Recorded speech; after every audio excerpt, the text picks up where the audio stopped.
জাহান্নামের জন্য তো আল্লাহ তাআলা জিন এবং মানুষের বড় একটা দলকে আল্লাহ রাইখা দিছেন।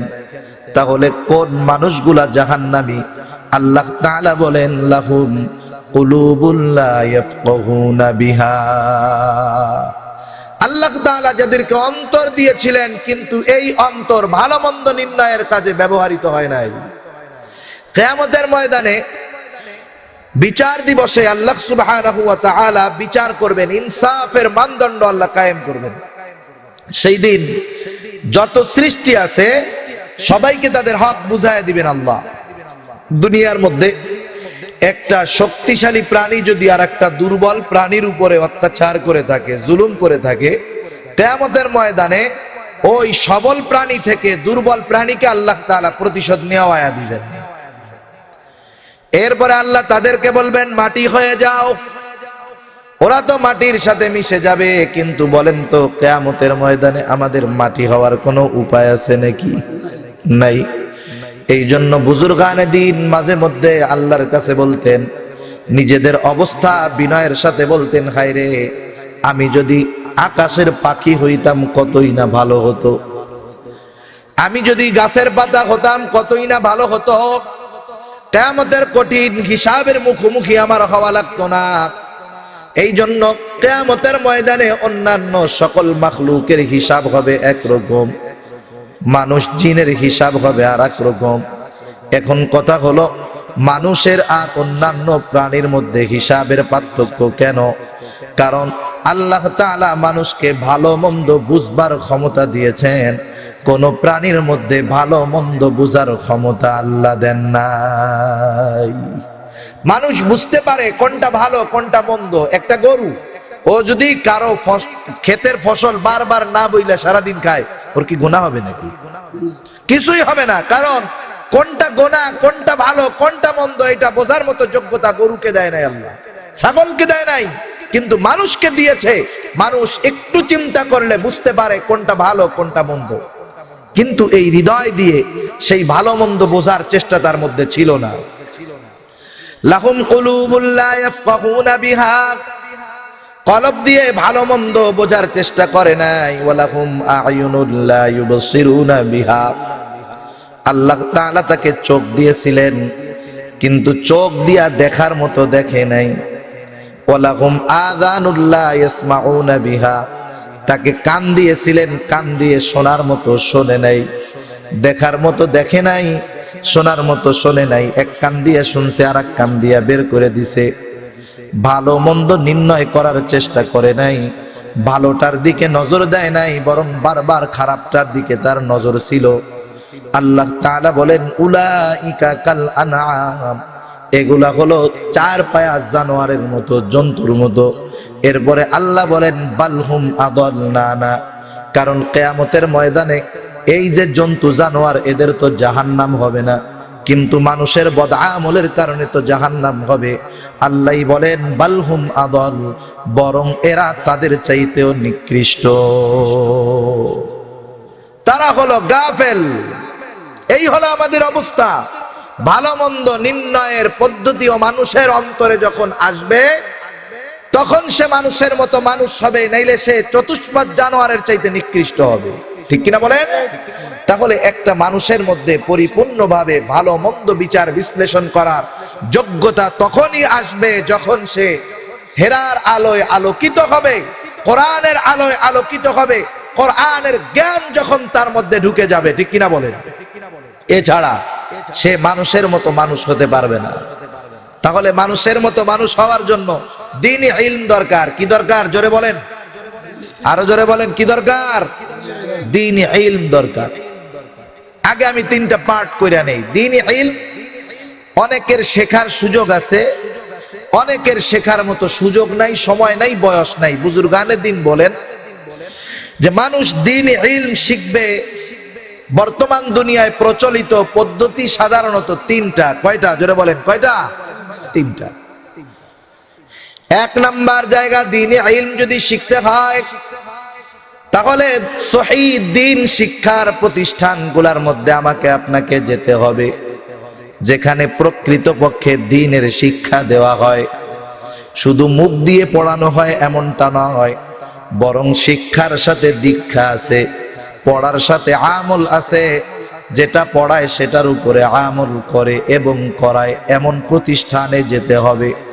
2 নাম্বার, যাদের মাদ্রাসায় ভর্তি হওয়ার মতো সুযোগ নেই তারা দাওয়াত ও তাবলীগের মেহনতে সময় লাগাবে। 3 নাম্বার, আরেকটা জায়গা আছে হক্কানি পীরের কাছে যাবে। এই 3টা জায়গা আছে দুনিয়ার মধ্যে বর্তমানে বিভিন্ন শ্রেণীর দ্বীনি ইলম শিক্ষা করার পদ্ধতি। 1 নাম্বার পদ্ধতি হলো মাদ্রাসাগুলা। মাদ্রাসা যদি আমাদের সন্তানগুলাকে পড়ানোর মতো সুযোগ থাকে আমরা কওমি মাদ্রাসায় পড়াবো, লাভটা কি? এই ছেলেটা মানুষের মতো মানুষ হবে। আর এই দ্বীন ইলম যারা শিক্ষা করে আর দুনিয়াবি ইলম যারা শিক্ষা করে এদের মধ্যে তফাৎ অনেক। দেখেন, একটা ছাত্র, ছোট বাচ্চা যখন বাড়ি থেকে দ্বীন ইলম শিক্ষা করার নিয়তে বের হয়, এই ছেলেটা যত ছোট হোক, যত গরিবের হোক, এই ছেলেটা যখন দ্বীন ইলম শিক্ষার নিয়তে বের হয়ে যায়, গর্তের পিপিলিকা সমুদ্রের মাছ পর্যন্ত ওই বাচ্চাটার জন্য দোয়া করতে থাকে। আপনি যদি আপনার ছেলেরে পিএইচডি করতে বিদেশে পাঠান, কে দোয়া করবে? কেউ নাই দোয়া করার। একটা তালিবুল ইলম দ্বীন ইলম শিক্ষা করে এর ফজিলত কত! রাসূলুল্লাহ সাল্লাল্লাহু আলাইহি ওয়াসাল্লাম বলেন, যেই ছেলেটা তালিবুল ইলম দ্বীন ইলম শিক্ষা করে, এই ছেলেটা যেই জায়গা দিয়া চলে আল্লাহর নূরের ফেরেশতারা ওই ছেলেটার পায়ের নিচে তাদের রহমতের, তাদের নূরের পাখনাগুলা ওই ছেলের পায়ের নিচে বিছায়া দেয়। দুনিয়ার যত বড় অধিপতি হোক, যত বড় ক্ষমতাশীল ব্যক্তি হোক, যত বড় সম্মানিত হোক, আপনি তাকে কতটুকু গালিচা সংবর্ধনা দিবেন? দুনিয়ার অন্যতম ক্ষমতাধর প্রেসিডেন্ট যদি ট্রাম্প যদি বাংলাদেশে আসে, আপনি হয়তো তাকে ওই বিমান থেকে নিয়ে ভিআইপি লাউঞ্জ পর্যন্ত লাল গালিচার সংবর্ধনা দিবেন, এরপরে যা তাই, ঠিক কিনা বলেন? কিন্তু একটা তালিবুল ইলম যেই জায়গা দিয়ে চলে সেই জায়গা দিয়েই তার পায়ের তলে আল্লাহর ফেরেশতারা নূরের পাখনা তার জন্য বিছায়া দেয়। সুবহানাল্লাহ। এই বাচ্চাটা কোরআনুল কারীমের তিলাওয়াত শুরু করে, আলিফ বা তাসা পড়ে। এই বাচ্চাটা যদি নাবালেগ হয়, নাবালেগ, আলিফ বা তাসা পড়তেছে, কোরআন শিক্ষা করতেছে, তার সওয়াব হইতেছে। বাচ্চার তো নেকির অ্যাকাউন্ট নাই। এই বাচ্চা এগুলা পড়ার কারণে যেই নেকি হয়, এই নেকিগুলা ওই সন্তানের মা বাবার আমলনামায় যোগ করে দেওয়া হয়। এক লোক সম্পর্কে বর্ণনা আছে এরকম, সেই লোকটা তার স্ত্রী সন্তান সম্ভবা, সে দুনিয়া থেকে মারা গেছে। একটা সন্তান হইছে, ছেলে হইছে। মহিলাটা একটু বড় হওয়ার পর চিন্তা করছে ছেলেটারে একটু দ্বীনি ইলম শিখাবে, আলেম বানাবে। ছোট বাচ্চা মাদ্রাসায় দিয়ে দিছে। এই ছোট বাচ্চা বিসমিল্লাহির রহমানির রহিম পড়ে, যা পারে তাই পড়ে। আর ওই বাচ্চার বাবার কবরে আযাব হয়। ওই বাচ্চার তিলাওয়াত, ওই বাচ্চার ইলম শিক্ষা করা আল্লাহর কাছে পছন্দনীয় হয়ে গেছে। ওই বাচ্চার কারণে আল্লাহ তাআলা ওই বাবার কবরের আযাবকে মাফ করে দিয়েছে। সেজন্য একটা সন্তান আপনি দুনিয়ায় থাকা অবস্থায় ওকে যদি ইলম শিখান, তাও আপনারও লাভ, ওরও লাভ। দুনিয়া থেকে যদি চলে যায়, ওই বাচ্চাটা যদি ইলম শিখে, তাতে ওই মৃত বাবারও লাভ। কারণ কি? কারণ রাসূলুল্লাহ সাল্লাল্লাহু আলাইহি ওয়াসাল্লাম বলেন, যখন কোন মানুষ দুনিয়া থেকে চলে যায় তার সব নেকের রাস্তাগুলা বন্ধ হয়ে যায়, 3টা রাস্তা খোলা থাকে। 1 নম্বরে সদকায়ে জারিয়া যদি করে যায়, 2 নাম্বার সে যদি এমন কোন কিতাব লিখে যায় যেগুলা পড়ে মানুষ উপকৃত হয়, আমল করে। 3 নাম্বার সে যদি একটা নেক সন্তান রেখে যায়, ওই সন্তান যদি তার জন্য দোয়া করে, কিছু তিলাওয়াত করে, তার রূহের মাগফিরাত কামনা করে যদি আল্লাহর কাছে বলে, আল্লাহ এই তিলাওয়াতের সওয়াব তুমি আমার বাবার আমলনামায় দিয়ে দাও, তাহলে ওই সন্তানের ওই তিলাওয়াতকৃত সওয়াবগুলা আল্লাহ তাআলা ওই বাবার আমলনামায় যোগ করে দেয়। আমি আপনি শিখতে পারি নাই, কিন্তু সন্তানদেরকে শিখাবো। কারণ দুনিয়ার কোন বিদ্যা আছে আপনি যত ভালোভাবে পড়েন না কেন প্রতি অক্ষরে অক্ষরে সওয়াব হবে। আপনি যদি আপনার সন্তানটাকে দ্বীনি ইলম শেখার জন্য দেন, কোরআনুল কারীম যদি সন্তানটা পড়ে, আল্লাহর নবী বলেন এই সন্তানটা যখন কোরআন পড়তে থাকবে, মান ক্বারাআ হারফাম মিন কিতাবিল্লাহি ফালাহু হাসানাহ, কোরআন থেকে একটা হরফ যে পড়বে এই একটা হরফের বিনিময়ে তার জন্য একটা হাসানা। এক হাসানা কি? এক হাসানা হলো 10টা নেকির সমান। কয়টা নেকি জোরে বলেন? এক হাসানা হলো 10 নেকির পরিমাণ।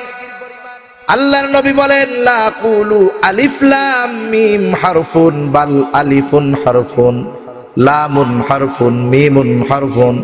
তাহলে একটা মানুষ যখনই আলিফ লাম মিম পড়বে সাথে সাথে তার আমলনামায় 30টা নেকি জমা হয়ে যাবে। কোরআনের শিক্ষাগুলা মানুষকে সুশিক্ষায় শিক্ষিত করে এবং আখিরাতের সম্পদ তার ব্যাংকে জমায়।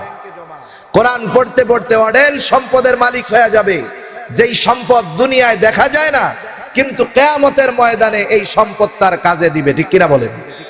তা দ্বীন শিক্ষার মূল ভিত্তি হলো কোরআন সুন্নাহ, কোরআন হাদিস, এগুলা হলো দ্বীন শিক্ষার মূল সাবজেক্ট। এখন কোন ব্যক্তি যতটুকু তার জীবনে ইলম চলার জন্য প্রয়োজন এতটুকু শিখার পরে দ্বীনি শিক্ষার সাথে সাথে দুনিয়াবি শিক্ষায় যদি শিক্ষিত হয় এতে কোনো আপত্তি নাই, বরং আরো ভালো। এতে কি হবে? একটা ছেলে যতটুকু পরিমাণ দ্বীন শিখার দরকার, এই ভিত্তিমূলক শিক্ষা যদি তার দ্বীনি শিক্ষা হয় তাহলে এই ছেলেটা পরবর্তী প্রজন্মে যেই অবস্থায় থাকুক না কেন, যেই ডিপার্টমেন্টে যাক না কেন, ডাক্তার হোক, উকিল হোক, ইঞ্জিনিয়ার হোক, প্রফেসর হোক, প্রকৌশলী হোক, যা হয় হোক, ওই ভিত্তিমূলক শিক্ষা যখন তার মধ্যে দ্বীনি শিক্ষা থাকবে তখন এই সন্তানগুলা গুনাহ করবে না, পাপ করবে না, বড় বড় দুর্নীতির সাথে জড়াবে না, ওদের অন্তরে আল্লাহর ভয় থাকবে। ঠিক কিনা বলেন? কারণ যাদের অন্তরে কোরআনের শিক্ষা থাকে এদের অন্তরের মধ্যে ভয় থাকে। আপনি খোঁজ নিয়ে দেখেন অতীতে যেই মানুষগুলা বড় বড় অফিসার হইছে ওরা ইংলিশ মিডিয়ামে পড়ে হইছে তা না, ওরা প্রাইমারি স্কুলে পড়ে হইছে। পাশাপাশি সকালবেলায় প্রতিটা মক্তব জাঁকজমক ছিল। মানুষেরা তো মক্তব থেকে কোরআন হাদিস জীবনে চলার জন্য যা দরকার মক্তব থেকে সবকিছুই শিক্ষা হতো। এখন তো অনেক এলাকায় মক্তবগুলা বন্ধ হয়ে গেছে, এগুলা ইহুদি নাসারাদের চক্রান্ত। ইহুদি নাসারারা এরা অনেক টাকা ডোনেট করে মুসলমানদের শিক্ষা ব্যবস্থার মধ্যে পরিবর্তন ঘটানোর জন্য। আমার আপনার যেই শিক্ষা ব্যবস্থা এখানে একদিনে পরিবর্তন আসছে তা না, ধীরে ধীরে ধীরে ধীরে পরিবর্তন আসছে। দেখেন যখনই ওতে ওড়না একটা বইয়ের মধ্যে লেখা হলো, মুসলমান নামধারী কাফেরদের দালালদের গায়ে খোঁচা লেগে গেছে। লাগছে না? শোনেন নাই? টকশো করা লাগছে ওতে ওড়না এটা লেখার কারণে। কিন্তু তুমি যে শারীরিক শিক্ষার নামে তোমার বইয়ের মধ্যে কত অশ্লীল শব্দ লিখে রেখেছো, তোমাদের এগুলা একবারও চোখে বাঁধে নাই, তোমাদের চোখে বাঁধছে ওড়না। এগুলা শয়তানের কাজ। সেজন্য আমাদের দ্বীন শিক্ষার ব্যাপারে আমি যদি এই প্রচলিত শিক্ষা ব্যবস্থার দিকে তাকিয়ে থাকি তাহলে আমার মূলত প্রকৃত দ্বীন শিক্ষা হবে না। দ্বীন শিক্ষার জন্য ন্যূনতম কিছু না কিছু সময় দ্বীনি শিক্ষা প্রতিষ্ঠানে আমাকে, আপনাকে, আমার আপনার সন্তানকে দিতে হবে। ওলামায়ে কেরাম উম্মতের কল্যাণে সব সময় চিন্তিত থাকেন। উপমহাদেশের অনেক বড় বড় মনীষী এই দেশে আসছে, নোবেলও পেয়ে গেছে। মাদার তেরেসা এদের মধ্যে একজন। নাম শুনছেন না আপনারা? Mother Teresa. এই মাদার তেরেসা শান্তিতে নোবেল পুরস্কার পেয়েছে। ভারতীয় একটা প্রসিদ্ধ পত্রিকা বলেছে এই মাদার তেরেসা উপমহাদেশে আগমনের অন্যতম কারণ হলো যে সে অন্যান্য ধর্মাবলম্বীদের খ্রিস্টান বানাতে চায়। তার মূল উদ্দেশ্য হলো এইটা, মুসলমানদের খ্রিস্টান বানাবে। এই বাংলাদেশে অনেক খ্রিস্টান মিশনারিরা সেবার নামে কাজ করে। মূলত এদের সেবার অন্তরালে মানুষকে খ্রিস্টান বানানোর চিন্তা ভাবনা ওদের। যেই এলাকাগুলাতে দেখবেন দ্বীন শিক্ষার প্রচার প্রসার কম, এরা ওদের আস্তানা সেই এলাকাগুলাতে ভালো মতো গাড়ে। সিলেট বিভাগে ওরকম ভালো মতো গাড়তে পারে নাই, কিন্তু একবারে রংপুরের শেষে পঞ্চগড়, ঠাকুরগাঁও, দিনাজপুর ওই এলাকাগুলাতে দ্বীন শিক্ষার হার অতীব কম। কারণ দরিদ্র মানুষ, ওরা সন্তানদেরকে পড়াবে কোথায়? একটা ছেলে একটু বড় হইলেই ওরে নিয়ে মাঠে চলে যায়, চিন্তা করে ছেলেটা তাড়াতাড়ি বড় হোক, ও ভ্যান চালায় খাওয়াবে, নাইলে রিক্সা চালায় খাওয়াবে, নাইলে আমার সাথে কৃষি কাজ করবে। ওদের দিন শিক্ষার সুযোগ কম। এই দারিদ্র এলাকাগুলাতে খ্রিস্টান মিশনারিরা ওরা ষড়যন্ত্র করে মুসলমানদেরকে আস্তে আস্তে দিন থেকে দূরে সরিয়ে কাফের বানিয়ে জাহান্নামের প্রতীক বানানোর প্রচেষ্টায় থাকে, ঠিক কিনা বলেন? এখন ওরা ওদের ইনভেস্ট অনুযায়ী ফলাফল নাই। ওরা দেখতেছে যে আমাদের টাকা অনেক ব্যয় হয়, কিন্তু মুসলমানের সন্তানেরা খ্রিস্টান হয় না। কারণ কি? ভালো মতো গবেষণা করে দেখলো, এই মুসলমানেরা প্রতিদিন তাদের দিনটা শুরু করে কোরআনুল কারীমের তিলাওয়াত দিয়ে। প্রতিটা মক্তবের মধ্যে কোরআনের তিলাওয়াত চলে, বড় ছোট সবাই মক্তবের দিকে চলে যায়। তার মানে বোঝা গেল এই মক্তব হলো ওদের মিশনের মূল বাধা। কি করা যায়? মক্তব ষড়যন্ত্র বন্ধ করার ষড়যন্ত্র যদি করা হয়, মুসলমানদেরকে ঠেকায় রাখা যাবে না, কিন্তু এমন কিছুর লোভ মুসলমানদের সামনে তুলে ধরতে হবে, ওই লোভে পড়ে মুসলমান মক্তব ছেড়ে তাদের ফাঁদে পা দিয়া দিবে। সিস্টেম করে করে বের করলো যে মুসলমান তোমরা আধুনিক শিক্ষায় শিক্ষিত কম, এক কাজ করো, আমরা কিন্ডারগার্টেন স্কুল চালু করছি, এই জায়গায় তোমার বাচ্চাদেরকে দিয়ে দাও, ওরা সুশিক্ষায় শিক্ষিত হবে, ইংরেজি শিক্ষায় ভালো পারদর্শী হবে, বড় চাকরি পাবে, বিদেশে যেতে পারবে, ওদের ভবিষ্যৎ উজ্জ্বল হয়ে যাবে। চটকদার কথা শুনে অনেক মানুষ তাদের সন্তানগুলাকে মক্তব থেকে বাদ দিয়ে কিন্ডারগার্টেনে ভর্তি করছে। কারণ কি? কারণ হলো কিন্ডারগার্টেনের স্কুল টাইম হলো সকাল 6টা থেকে শুরু, মক্তব কোথায় যাবে? আর এই ছেলেগুলাকে মক্তব থেকে দূর করে যখন ওই রকম জেনারেল শিক্ষায় ঢুকায় দেওয়া হলো, যেখানে দিন শিক্ষার বালাই নাই, এই সন্তানগুলাই যখন বড় হয় কিছুই পারে না, সূরা ফাতিহা পারে না, দুরূদ শরীফ পারে না, আত্তাহিয়াতু পারে না, IA pass, MA pass, BA pass করে পড়াশোনা সব শেষ। কিন্তু ওই ছেলেটাকে যদি বলা হয় জানাজার নামাজের 4 নাম্বার তাকবীরের দোয়াটা পারো কিনা, বলে পারি না। কিন্তু আগের আমলে তো মানুষগুলা এমন ছিল, প্রতিটা মানুষ নিজের জীবনে চলার জন্য, নামাজ পড়ার জন্য, পড়ানোর জন্য যা কিছু প্রয়োজন সব কিছু মক্তব থেকে তারা শিখতে পারত। ফলাফল কি হলো? মক্তবগুলা বন্ধ, দ্বীনি শিক্ষা তার ভিত্তিমূলক শিক্ষা নয়, মানুষের নৈতিক চরিত্রের অবক্ষয় শুরু হয়ে গেল। আপনি দেখবেন যারা মুরব্বী আছেন এরা বুঝবেন, এই 21 শতাব্দীতে এই 18-19 বছর দুনিয়ার মানুষের, দুনিয়ার অবস্থার, মানুষের চরিত্রের যতটা অধপতন হয়েছে, মনে হয় বিগত 500 বছরে এতটা অধপতন মানুষের হয় নাই। এর অন্যতম কারণ হলো আমরা দিন দিন অতিরিক্ত দ্বীনি শিক্ষা থেকে আমরা সরে যাচ্ছি। আমি যতই কোরআন থেকে সরতেছি ততই আমার অধপতন আসতেছে।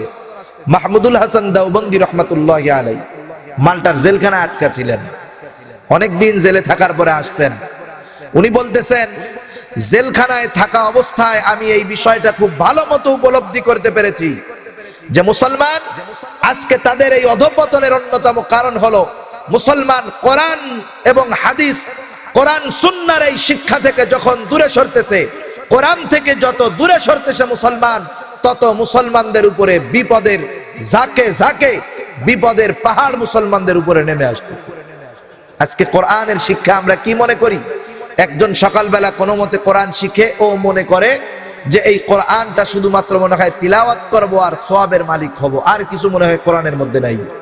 অথচ আল্লাহ তাআলা বলেন এই কোরআন হলো হুদাল্লিল মুত্তাকিন, মুত্তাকিনদের জন্য পথ প্রদর্শক। এই কোরআন তাকে জান্নাত পর্যন্ত পৌঁছায় দিবে, ঠিক কিনা বলেন? সেজন্য একটা মুমিন যদি জান্নাতে যেতে চায় অবশ্যই তার কোরআনের শিক্ষায় শিক্ষিত হতে হবে। এটাই হলো দ্বীনি শিক্ষা। কারণ রাসূলুল্লাহ সাল্লাল্লাহু আলাইহি ওয়াসাল্লাম আমাদের জন্য যেই ব্যবস্থাপনা রেখে গেছেন, কোরআন রেখে গেছেন, তার সুন্নাহ রেখে গেছেন। আল্লাহর নবী বলে গেছেন, যারা এই কোরআন এবং সুন্নাহকে আঁকড়িয়ে ধরবে এই মানুষগুলা গোমরাহ হবে না, পথভ্রষ্ট হবে না, এই মানুষগুলা সিরাতে মুস্তাকিমের উপরে থাকতে পারবে। মানুষের জীবনের সবচেয়ে গুরুত্বপূর্ণ বিষয় হলো চূড়ান্ত দিনের চূড়ান্ত সফলতা লাভ করা। আমি যদি চূড়ান্ত দিনের চূড়ান্ত সফলতা লাভ করতে চাই, কোরআন সুন্নাহর শিক্ষার বিকল্প কোনো কিছু নাই। আমি যদি দুনিয়ার মধ্যে নৈতিক চরিত্রওয়ালা একজন মানুষ হতে চাই, আমার চরিত্রকে যদি আমি মদিনাওয়ালার চরিত্রের সাথে মিলাতে চাই, দ্বীনি শিক্ষার বিকল্প আমার কোনো কিছু নাই। সেজন্য আপনাদের কাছে অনুরোধ, সন্তানগুলাকে দ্বীনি শিক্ষায় শিক্ষিত করাবেন। লাভ কি? এক নাম্বার, একটা ছেলে মক্তবে গেল, মক্তবে যাওয়ার পর সে যখন নুরানিতে ভর্তি হবে, আরেকটা কথা বলার দরকার, এই ইহুদি নাসারারা ওরা ষড়যন্ত্র করে মক্তব থেকে সন্তানদেরকে নিল কিন্ডারগার্টেনে।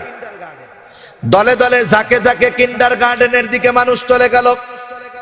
আমার এলাকায় আমি দেখেছি মক্তবগুলা একেবারে শূন্য হয়ে গেছে, মক্তবে কেউ নাই বললে চলে। ওলামায়ে কেরাম উম্মতের ফিকির করে বিনা স্বার্থে, এই জন্য মানুষ বোঝে না ওলামায়ে কেরামের দাম। এক একজন করে আলেম যখন দুনিয়া থেকে উঠে যাবে, আল্লাহ রব্বুল আলামিন তাদের সাথে ইলমকে উঠায়া নিয়ে যাবে। দেখেন এই অল্প সময়ের মধ্যে কত বড় বড় তিনজন আলেম দুনিয়া থেকে চলে গেল, প্রসিদ্ধ তিনজন আলেম, শুধু প্রসিদ্ধ নয়, বুজুর্গ তিনজন আলেম, যারা উম্মতের রাহবার, যাদের চোখের পানি উম্মতের কল্যাণের জন্য বারবার আল্লাহর কাছে হাত উঁচু করে চোখের পানি পড়তে, এমন মানুষগুলা। আশরাফ আলী রহমাতুল্লাহি আলাইহি চলে গেছেন, হবিগঞ্জের মুহাদ্দিস হুজুর রহমাতুল্লাহি আলাইহি চলে গেছেন, আনোয়ার শাহ রহমাতুল্লাহি আলাইহি চলে গেছেন। এনারা চলে তো গেছেন, সাথে সাথে উনাদের ইলম সাথে নিয়ে গেছেন।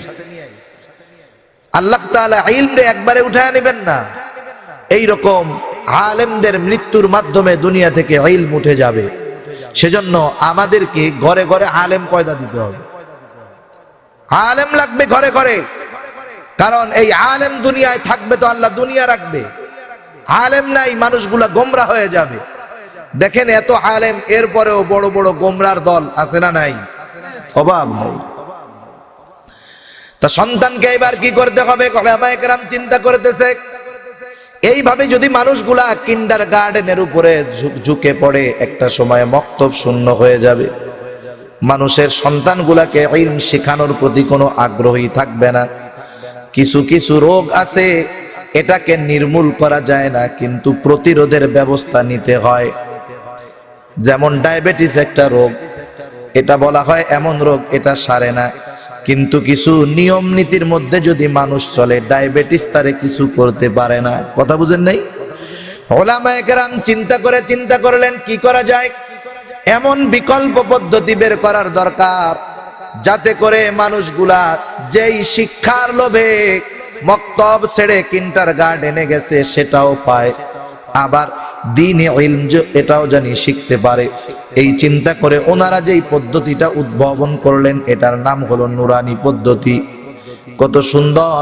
নুরানি মাদ্রাসার ছেলেগুলা বাংলা, অঙ্ক, ইংরেজি সহ যত সাবজেক্ট আছে স্কুলের ছেলেগুলার চাইতেও বেশি পারদর্শী হয়। অনেক নুরানি মাদ্রাসাওয়ালারা দেখি ক্লাস 5 পর্যন্ত পড়ায়, এরা বোর্ডে পরীক্ষা দেওয়ায় স্কুলগুলার সাথে। যেই কয়েকটা ছাত্র স্কুলের সাথে পরীক্ষা দেয়, দেখা যায় এইগুলাই একবারে 1, 2, 3 সবগুলাই নুরানি মাদ্রাসার ছাত্র। তার মানে কি বোঝা গেল? এই মাদ্রাসার মধ্যে থেকেই এই ছেলেগুলা যথাযথভাবে পরকালীন দ্বীনি শিক্ষায় শিক্ষিত হয়েছে, সাথে সাথে দুনিয়ার শিক্ষাও এরা সঠিকভাবে শিক্ষিত হয়েছে। ঠিক কিনা বলেন? সেজন্য আমার আপনার সন্তানগুলাকে এলাকায় নুরানি মাদ্রাসা থাকলে এখানে দিবেন। এরপরে যদি মন চায় আপনাদের কাছে, তাহলে ছেলেটার একটু হাফেজে কোরআন বানাবেন। কেন হাফেজে কোরআন বানাবেন? কারণ এই হাফেজে কোরআন কিয়ামতের ময়দানে আপনার আমার জন্য বড় সম্পদ হয়ে দাঁড়াবে। দুনিয়ার মধ্যে একটা লোক যদি বড় অফিসার হয়, ওই লোকটা তার সন্তানকে যদি বড় অফিসার বানায়, নিজে যদি অশিক্ষিত হয়, গরিব হয়, কৃষকও হয়, ওই শিক্ষিত সন্তানের কারণে দুনিয়ার কৃষক বাবা মানুষের কাছে সম্মান পায়। ঠিক কিনা কোন? কিয়ামতের ময়দানে এমন হবে, হাফেজে কোরআনের মা বাবাদেরকে আল্লাহ তাআলা সম্মানিত করবেন, তাদেরকে নূরের টুপি পরায় দেওয়া হবে। মানুষেরা বলবে কি ব্যাপারে, এই লোকটা তো দুনিয়ার মধ্যে বড় আমল করনেওয়ালা ছিল না, এই মহিলা তো এমন আমলি ছিল না, আজকে এত সম্মানিত কেন হয়ে গেল? কেউ বলবে জানো না, এই লোকটার একটা সন্তান হলো হাফেজে কোরআন। হাফেজে কোরআনের সম্মানে আল্লাহ তাআলা তার মা বাবাকেও আজকে সম্মানিত করে দিয়েছে। শুধু তাই নয়, হাফেজে কোরআনকে সুপ্রিম পাওয়ার দেওয়া হবে, সাথে যদি আলেম হয় আরো সুপ্রিম পাওয়ার। রাসূলুল্লাহ সাল্লাল্লাহু আলাইহি ওয়াসাল্লাম বলেন, ইয়াশফাউ ইয়াউমাল কিয়ামাতি সালাসা, আল আম্বিয়া সুম্মা আল উলামা সুম্মা আশ শুহাদা। কিয়ামতের ময়দানে আল্লাহ রাব্বুল আলামিন সুপারিশ করার জন্য প্রাথমিক অনুমতি দিবেন তিন শ্রেণীর মানুষকে। কিয়ামতে সুপারিশ করবে আম্বিয়া আলাইহিস সালাম, দুই নম্বরে সুপারিশ করবে উলামায়ে কেরাম উম্মতের আলেমরা, তিন নম্বর সুপারিশ করবে শহীদরা। তার মানে কিয়ামতের ময়দানে শহীদের আগে সুপারিশের পাওয়ার আল্লাহ তাআলা একজন আলেমকে দান করবে। হাফেজে কোরআন যে হবে তার ব্যাপারে বলা হলো, হাফেজে কোরআন জাহান্নাম ওয়াজিব হয়ে গেছে এমন 10 জন মানুষের জন্য সুপারিশ করতে পারবে। কেমন পাওয়ার! শুধু তাই নয়, আল্লাহ তাআলা হাফেজে কোরআনকে বলবে, ইকরা ওয়ারতাকি ওয়ারাত্তিল কামা কুনতা তুরাত্তিলু ফিদ দুনিয়া ফাইন্না মানজিলাকা ইনদা আখিরি আয়াতিন তাকরাউহা। হাফেজে কোরআন রে বলবে, পড়ো, ইকরা ওয়ারতাকি ওয়ারাত্তিল কামা কুনতা তুরাত্তিলু ফিদ দুনিয়া, পড়ো যেমনি ভাবে তার তিলের সাথে দুনিয়ায় পড়তা। পড়তে থাকো আর উপরে উঠতে থাকো, যেখানে পড়া শেষ তোমার মর্তবা সেই পর্যন্ত। সুবহানাল্লাহ বলেন। এখন বলেন, দুনিয়ায় শিক্ষিত কোন ডক্টরেট এই সম্মান কিয়ামতের ময়দানে পাবে? পাবে বলেন? আপনি আপনার সন্তানটাকে দ্বীনি শিক্ষা বাদ দিয়ে এক ধারচে আপনি দুনিয়াবী শিক্ষা শিখাচ্ছেন। এর সার্টিফিকেটের মেয়াদ কত বছর পর্যন্ত? ও যদি এক গাঁঠি সার্টিফিকেট অর্জন করে 62 বছর বয়সের পরে সরকারের কাছে ওর ওই সার্টিফিকেটের বিন্দু পরিমাণ মূল্য নাই, ঠিক কিনা? আপনি ওই সার্টিফিকেটের গাঁঠি নিয়ে, যেটা আপনি লন্ডন থেকে আনছেন, আমেরিকা থেকে আনছেন, ক্যামব্রিজ থেকে আনছেন, বিভিন্ন বিশ্ববিদ্যালয় থেকে আপনি শুধু সার্টিফিকেটই জমাইছেন, মোটা মোটা কাগজের সার্টিফিকেট। আপনি যদি সানাসুরওয়ালার কাছে গিয়ে বলেন, সানাসুরওয়ালা ভাই দেখ, এইটা আমি অর্জন করতে আমার 10 বছর মেহনত করা লাগছে, এটা 15 বছর লাগছে, এটা 20 বছর লাগছে, তুই আমার সার্টিফিকেট গুলো একটু নে। ও কি বলবে? ভাই আমি বেশি সানাসুর, আমার পাতলা কাগজ দরকার, আপনার ওই মোটা কাগজ নিয়ে আমার পোষাবে না, আপনি ফ্রি দিলে দিতে পারেন, নইলে নিয়ে ভাগেন। তাই এত অর্জনের সার্টিফিকেট কোনো মূল্য নাই।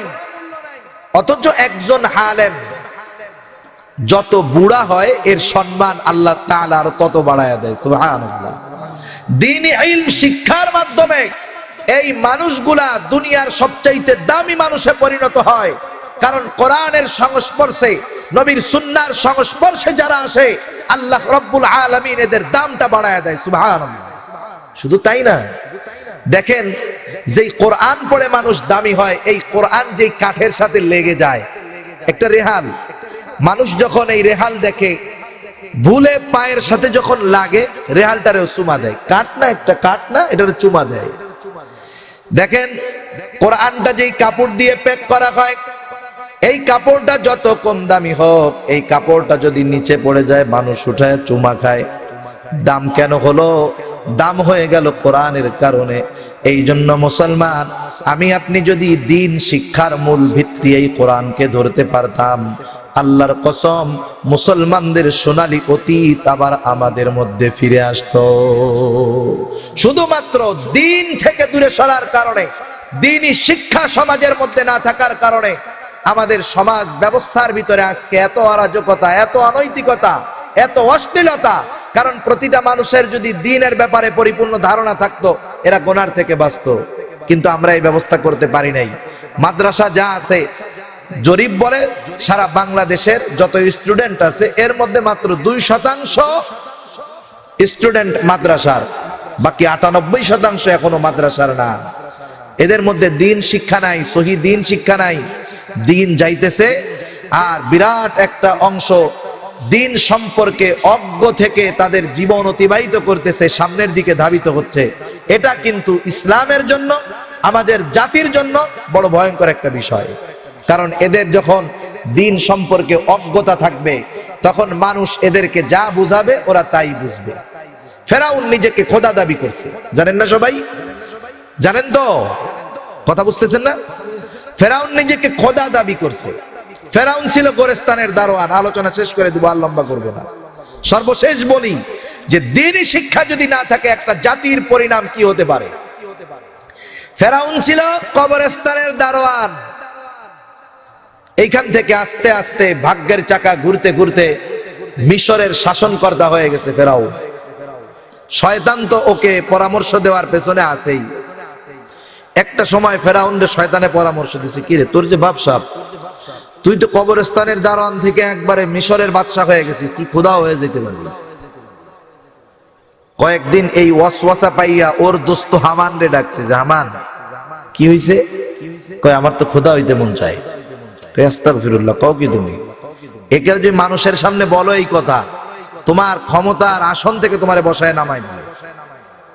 কিন্তু শয়তান তো ভিতরে ওয়াসওয়াসা ঢুকায় দিছে। ও হামান রে আবার বলছে, হামান আমি খোদা হইতে চাই। বারবার বলার পরে, তুমি যদি খোদা হতে চাও তাহলে কিছু কাজ আছে, সেই কাজগুলা করো, এরপরে খোদা দাবি করবা। এর আগে যদি করো মরছো। কি কাজ? বলে মিশরের ঘরে ঘরে দ্বীন শিক্ষার তৎকালীন যত পদ্ধতি আছে, মনে করেন মাদ্রাসা, খানকা, তাবলিগ যা আছে, ওই সময়ের পদ্ধতিগুলা সব বন্ধ করে দাও। আস্তে আস্তে সব কৌশলে বন্ধ করে দেওয়া হলো। ঘরে ঘরে দারোয়ান নিযুক্ত করে দিছে, গোয়েন্দা বাহিনী, যে কারা দ্বীন শিক্ষা করে ঘরে এটা দেখবি। খুব লুকিয়ে যেই মানুষগুলা দ্বীন শিখতে পারছে তো পারছে, এছাড়া সবারই তো জানের ভয় কম বেশি আছে। প্রজন্মের পর প্রজন্ম অনেক বছর অতিবাহিত হয়ে গেছে, আলেমদেরকে আটকায় রাখছে, মেরে ফেলছে, মরে গেছে। দেখেন আলেম কত বড় সম্পদ। আলেম দুনিয়ায় নাই, তাদের ইলম আরেকজনের কাছে দিতে পারে নাই, তাদেরকে আটকায় রাখছে, মেরে ফেলছে, মরে গেছে। এখন মানুষগুলো আস্তে আস্তে গোমরা হয়ে গেছে, দ্বীন সম্পর্কে কিছুই জানে না তারা। তাদেরকে জিজ্ঞাসা করে তোদের খোদা কে? ওরা খোদা আবার কে?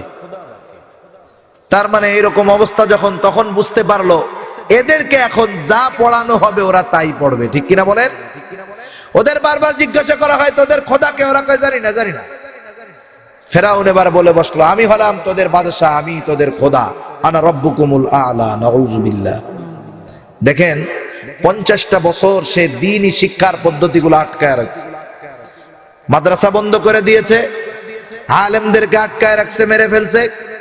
দ্বীনি শিক্ষা প্রসারের যত পদ্ধতি আছে সবগুলাকে ব্যান্ড করছে। 50টা বছরের মধ্যে সে নিজের খোদা দাবি করছে, আর মিশরের মানুষ খোদার পরিচয় তাদের মধ্যে জানা নাই। ফেরাউনের মতো একটা নগণ্য, নাখান্দা, নালায়েককে ওরা খোদা হিসাবে মেনে নিছে। কেন? কারণ কে খোদা এই পরিচয় ওদের মাথার মধ্যে ঢুকে নাই। ঠিক কিনা বলেন? আমার রব কে, আমার খালেক কে, আমার মালিক কে, এই কথাগুলাই দ্বীনি ইলমের মাধ্যমে আমার ব্রেনের মধ্যে যখন গেঁথে যাবে, তখন ওই লোকটা দুনিয়ার যেই আসনে বসুক না কেন, সে যদি বাংলাদেশের ক্ষমতার মসনদেও বসে, কোরআনের বিরোধী, দ্বীনের বিরোধী কোনো কাজ তার দ্বারা হবে না। কারণ তার শিক্ষার ভিত্তিতে আছে কোরআন এবং সুন্নাহ। ঠিক কিনা বলেন? সেজন্য একটা জাতিকে যদি সঠিক পথে পরিচালিত করতে হয়, একটা দেশকে যদি সঠিক পথে পরিচালিত করতে হয়, নিজেকে যদি সঠিক পথে পরিচালিত করতে হয়, অবশ্যই দ্বীনি শিক্ষার প্রয়োজন এবং দ্বীনি শিক্ষার বিস্তার ঘটানোর প্রয়োজন। প্রতিটা ঘরে ঘরে দ্বীনি তালিমের ব্যবস্থা করার প্রয়োজন। প্রতিটা মহল্লায় মহল্লায় এখন মাদ্রাসার প্রয়োজন। ইহুদি নাসারারা তো বলবেই ব্যাঙের ছাতার ন্যায় মাদ্রাসা গজিয়ে উঠতেছে। ওরা তো বলে গ্রামে গ্রামে মাদ্রাসা হচ্ছে, ওদের চোখে লাগে। আমরা তো বলি না, দ্বীনি শিক্ষা প্রতিষ্ঠান পাড়ায় পাড়ায় হোক, এলাকায় এলাকায় হোক। আজকে যেই এলাকাগুলোতে নুরানি মাদ্রাসার নূর ছড়ায় গেছে, দেখবেন শত শত বাচ্চারা দ্বীনি ইলমের ছায়ায় এসে, এই বাচ্চাগুলার কারণে মা বাবার জীবনে পরিবর্তন আসতেছে। অনেক জায়গায় এমন ঘটনা আছে, দেখা যাইতেছে। ঠিক কিনা বলেন? সেজন্য এই দ্বীনি শিক্ষা আমাদের দরকার। দ্বীন যে শিক্ষা করবে, যে হবে আলেম, সে হবে নবীর ওয়ারিস, নবীর ওয়ারিস হবে। আল্লাহর নবী বলেন, ইন্নাল উলামা ওয়ারাসাতুল আম্বিয়া। আলেম যে ইলম শিখবে, দ্বীনি শিক্ষায় শিক্ষিত হবে, এই লোকটা হবে উলামা, আলেম হবে নবীদের ওয়ারিস। আর নবীদের ওয়ারিস হওয়ার মতো সৌভাগ্য দুনিয়ার যত বড় ডক্টরেট অর্জন করা হোক না কেন, নবীর ওয়ারিস হওয়া যাবে না। আর নবীর ওয়ারিস হওয়াটাই একটা লোকের জন্য সবচাইতে সৌভাগ্যের ব্যাপার। নবীর ওয়ারিস হওয়াটাই তার জন্য সফলতার সবচাইতে বড় ব্যাপার। সেজন্য আমরা দ্বীন শিখব। আপনাদের কাছে অনুরোধ হলো, আপনারা যদি মাদ্রাসায় কাউকে দেওয়ার মতো সুযোগ থাকে দিবেন। দ্বিতীয়ত, যেই মুরব্বীদের সুযোগ নাই দ্বীনি ইলম মাদ্রাসায় গিয়ে শিক্ষা করার, এনাদের কাছে অনুরোধ হলো ওনারা দাওয়াত ও তাবলীগের যেইটা উলামায়ে কেরামের পরামর্শে পরিচালিত হয়।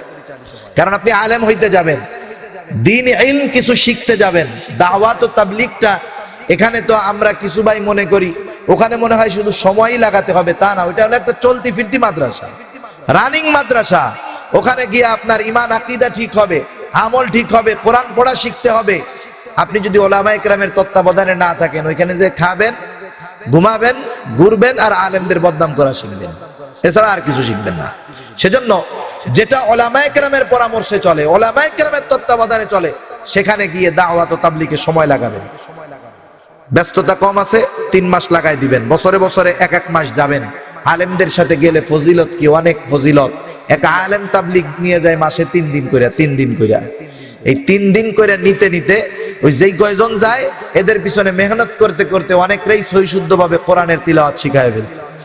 কিন্তু আপনি একজন আওয়ামের সাথে গেলে পারবেন না, এটা সম্ভব হবে না। সেজন্য আলেমদের তত্ত্বাবধানে যেটা পরিচালিত হয়, আপনি সেই আলেমদের তত্ত্বাবধানে আলেমদের নেতৃত্বে থাকবেন। এবং হক্কানি পীর মাশায়েখ যারা আছে, এখন তো আধুনিকতার সময়, আধুনিকতার সময় পীরের নাম শুনলে অনেকের গায়ের মধ্যে জ্বালা ধরে বসে। যারা বন্ড পীর, যাদের আকীদার ভিতরে গলত আছে, আমরাও তাদের বিরুদ্ধে আচরণ করি, ঠিক কিনা বলেন? কিন্তু ঢালাও ভাবে পীরদের বিরোধিতা করো না। আর এক ভাই তো পীর শব্দের ব্যাখ্যা করতে গিয়া বলে এরা নাকি ইরানের অগ্নি পূজক ছিল। কয় পীর শব্দের অর্থ হলো তারা যারা ইরানে অগ্নি পূজক ছিল। নাউজুবিল্লাহ। পীর শব্দের অর্থ শিক্ষক, শায়েখ আরবি শব্দ, পীর ফার্সি শব্দ। সেজন্য পীর মানে শিক্ষক। ওখানে যাবেন, হক্কানি পীর মাশায়েখের সাথে সম্পর্ক রাখবেন। এই সিলেট অঞ্চল গৌর গোবিন্দের এলাকা ছিল, তাই না? শাহজালাল ইয়ামানী রাহমাতুল্লাহি আলাইহি আসলেন। এরপরে আস্তে আস্তে এই এলাকা ভালো মতো আবাদ হয়েছে হুসাইন আহমদ মাদানী রহমাতুল্লাহি আলাইহির শাগরেদদের মাধ্যমে। এই সিলেটের জমিনে মাদানী রহমাতুল্লাহি আলাইহির পদাচারণা ছিল বেশি। ওনার পীর ছিলেন কে জানেন? ওনার পীর কে ছিল জানেন না?